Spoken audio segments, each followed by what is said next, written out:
Foundations of Amateur Radio. After recently talking about noise, today I want to discuss gain, specifically antenna gain. When you say that your antenna has 18 dBi gain, what does that mean?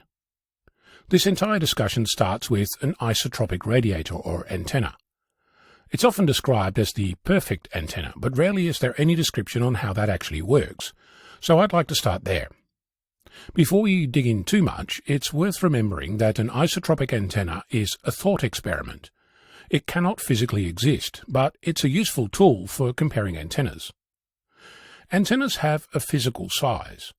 There's often a direct relationship between the size of the antenna and the frequencies for which it works best. A lower frequency means a longer wavelength and corresponding large antenna to handle that radio frequency.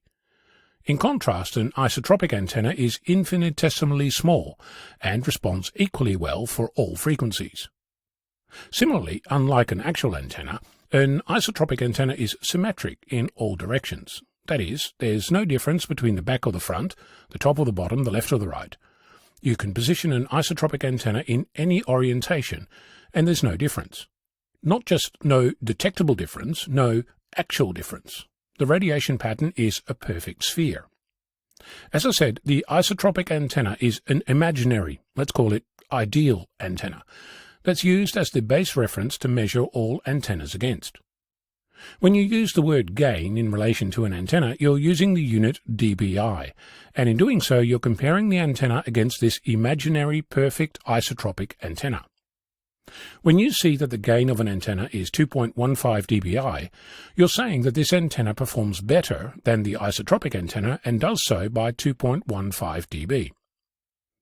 There's one minor detail missing in that statement.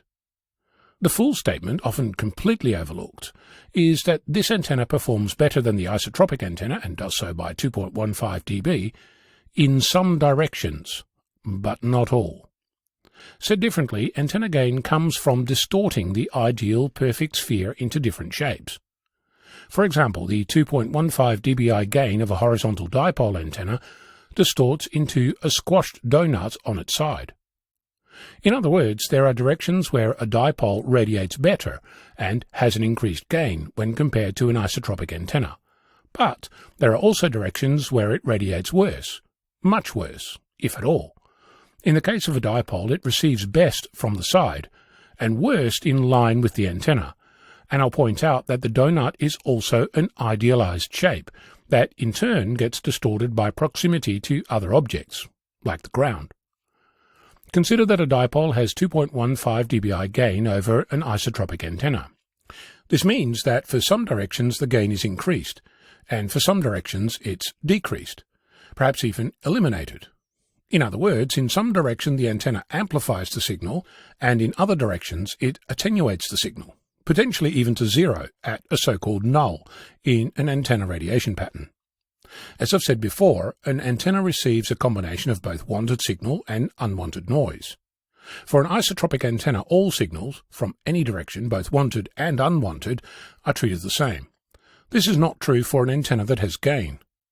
Consider an antenna that exhibits gain in one specific direction and loss in all other directions. If you were to point that antenna at a wanted signal, the incoming signal would be amplified in that direction and attenuated in all other directions.